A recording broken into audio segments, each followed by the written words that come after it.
For Christian Bouchon, it was necessary to distance himself from the tragedy. His wife, Patricia, was killed in 2011 at the age of 49 near Toulouse. Since then, he has retired to Aurillac, 250 kilometers away. I felt this need not to forget. Nothing can be forgotten. Nothing will be forgotten, but not to let life end there, to start a new life. There's one that's come to a screeching halt. And this is a second life without forgetting the first. On February 14th, 2011, the news hit the headlines. Right away, a disappearance that has investigators extremely worried. A 49-year-old woman has not been heard from since yesterday morning near Toulouse. She had gone for an early morning run in the countryside. Patricia Bouchon set off in the early hours of the morning for her daily 40-minute jog. Soon after, when she didn't return, her husband became worried. I got in my car and went down to town to try and find her because, for me, it's absolutely abnormal that she's not there in the morning. Christian Bouchon couldn't find her. He called the police, who immediately went to his house. They were quick to take me seriously. They started looking around, patrolling Boulogne to see if anyone had been taken ill. I would have said we've got to call the hospitals anyway because maybe she'd had a fainting spell, an accident, or someone had taken her to hospital. In my mind, it was an accident or she fainted.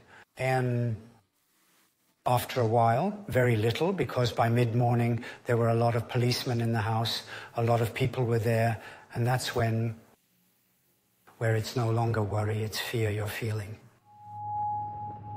The next day, on the jogger's route, on this path, the police discovered significant traces of blood, as well as torn hair, a scrunchie, a piercing, and a latex glove. Effects belonging to Patricia Bouchon. Objects are scattered over 100 meters as if the jogger had tried at all costs to escape her attacker. Neighbors report hearing a woman's screams in the night. Then the words of a man saying, "Excuse me, excuse me." For Patricia Bouchon's daughter, Carline, accompanied by her aunt, it was the beginning of an unbearable wait. Some items belonging to her were found, including a large pool of her own blood, but she was still nowhere to be seen. Several hundred officers combed the area. Now we're on it. This is it. Commander Pompeius. Divers are probing the water. All clear. Patricia Bouchon is nowhere to be found. The fact that we can't find her means we're clinging to the fact that she's still alive. On the other hand, strangely enough, we say to ourselves, but she's been missing for over a month now. What's her condition? How are we going to find her? If she's still alive, what are we going to do to her? Right now we're imagining all kinds of scenarios, especially since there were stories just before. We're really imagining things. 44 days after the disappearance of the jogger, 12 kilometers from the scene of the attack, in the middle of the fields, a hunter looking for a dog makes a macabre discovery. He wished to remain anonymous.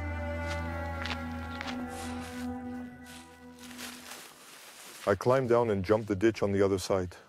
Instantly, I look under the bridge and see that there's a lump about 1.5 meters under the bridge.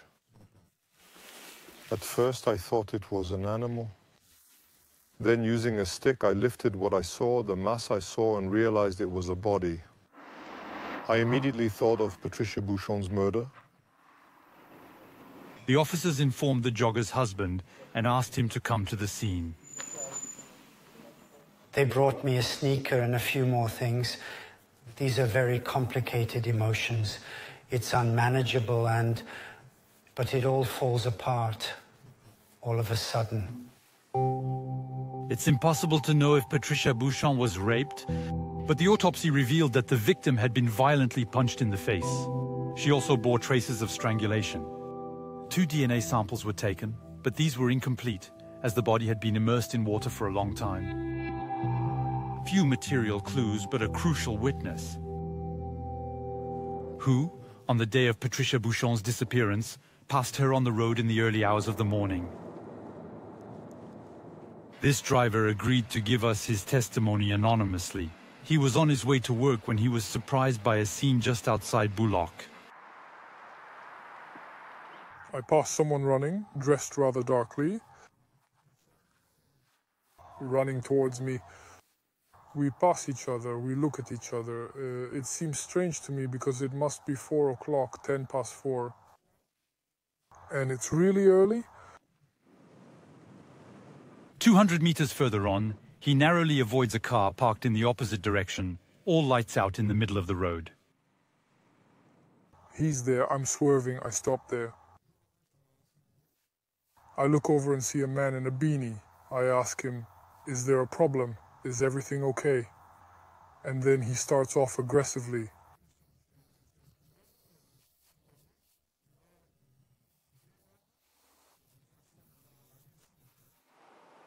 The witness also managed to describe the model of the car, a light-colored 3-door Renault Clio, and paints this robot portrait, which at first was not widely circulated.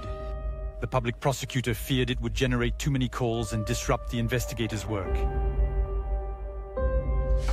A special group of around 10 officers, Cell 31, was set up to look at everything from the family trail to that of the prowler, not forgetting sexual predators, 7 of whom have been identified in Bullock. Everything is studied, around 60 possibilities. But the investigation seemed to stall. No suspect. As anniversaries go and white marches in memory of Patricia Bouchon, the family grew impatient.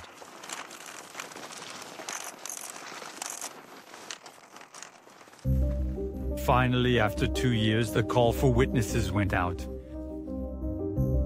More than 30 people found a resemblance with the man. Laurent Desjans, a 34-year-old resident of Bullock who lived a few kilometers from the scene of the tragedy. Immediately after the disappearance, he was admitted to this psychiatric hospital, where doctors established that he was suffering from schizophrenia. He also owned a light-colored Clio, like the one seen by the witness. In January 2014, he was taken into custody at this gendarmerie. He maintained his innocence, but was indicted and placed in custody here, near Toulouse, where he is still incarcerated. It was Laurent Desjans' personality and behavior that convinced the investigators. According to Eric Riedi, his boss at the time, the suspect had a strange attitude after the disappearance of Patricia Bouchon. He resigned in a hurry after being informed by a colleague that DNA tests were going to be carried out. He made a nuisance of himself, he talked. As he was known to be a little impulsive in the village, people knew him.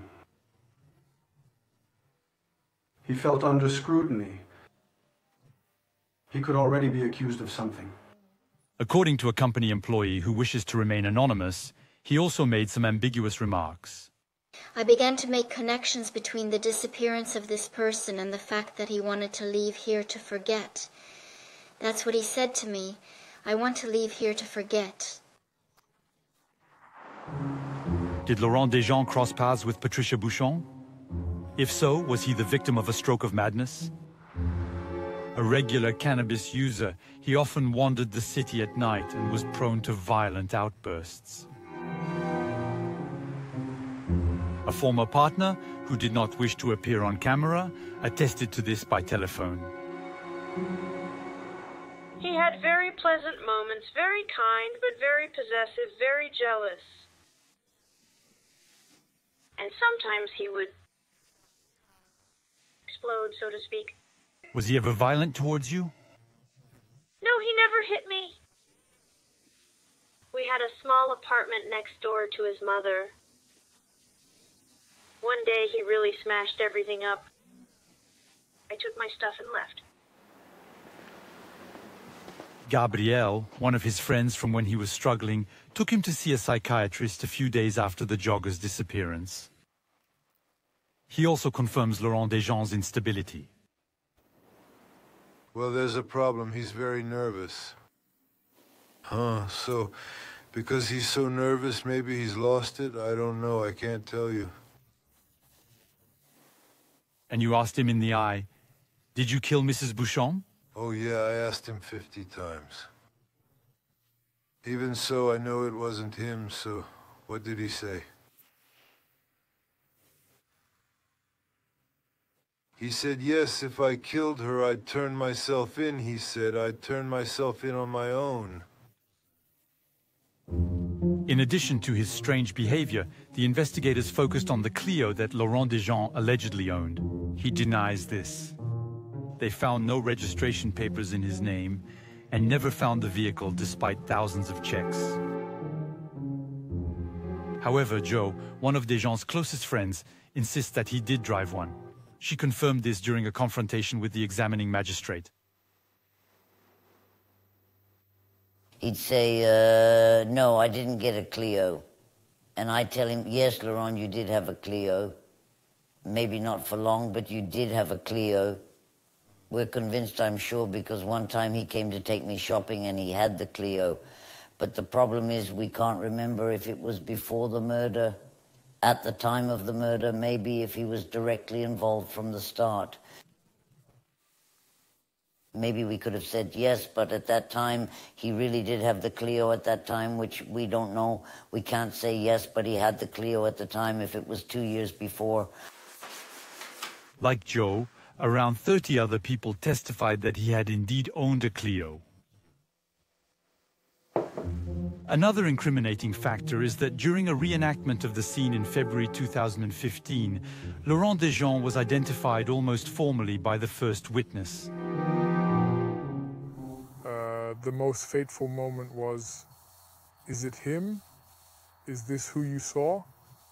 So I said yes, 95%, 100%. I don't know if it's the person who met the lady, but it's the person I met. The features are the same, the eyes are the same, the look is the same. But the look that day was one of surprise, a little bit of a troubled look, of running away, of fear. How did he react when you said, I'm sure it's him? He looked down. He looked down. No material evidence, no direct witness to the murder, word against word. Laurent Desjans' lawyer, Maître Guy de Buisson, is convinced of his client's innocence and denounces the absence of evidence. Patricia Bouchon, who dies, is attacked very, very violently. Strands of her hair were found, as was an earring. We know she's been attacked very violently. There is no DNA from my client on Patricia Bouchon, on Patricia Bouchon's body, or on Patricia Bouchon's clothes. Furthermore, according to the lawyer, the only witness who recognized Laurent Desjans was unreliable. During an identification session, which took place in 2014 in front of 10 people, he made a mistake. This man, this same witness, it's extraordinary all the same, is going to be confronted in the context of a recognition with several people to say, do you recognize anyone? He doesn't recognize people, he recognizes someone else, which is quite extraordinary. And despite everything, because there are no other people several years later who are still under suspicion, it's highly likely that it's Laurent Desjans. On her side, the lawyer for the Joggers family believes that Laurent Desjans betrayed himself. During an interview, he mentioned elements that only the killer could have known. In particular, details of where the attack took place. He told me that he saw traces of blood on the path and that he realized that 2 stones were missing from the path, even specifying that the assailant might have hit Patricia Bouchon with the stones. So that's something that sends a chill down the spine of the civilian parties, because who else but the person who attacked Patricia Bouchon could know these details, which had not actually been revealed to anyone. From March 14th onwards, Laurent Desjans, who is facing life imprisonment, will find himself in this room of the Haute-Garonne Criminal Court, facing Patricia Bouchon's family. We still need to hear him. We need to hear him express himself, to explain himself. I mean, even if he proclaims his innocence, we also need to hear him say it in front of us. I want him to tell me straight to my face that he's innocent. The big strength we have is that my mother was very strong. She was very strong, with a mind of steel. And I'm sure of one thing, she would never have let us go because she's no longer part of this world.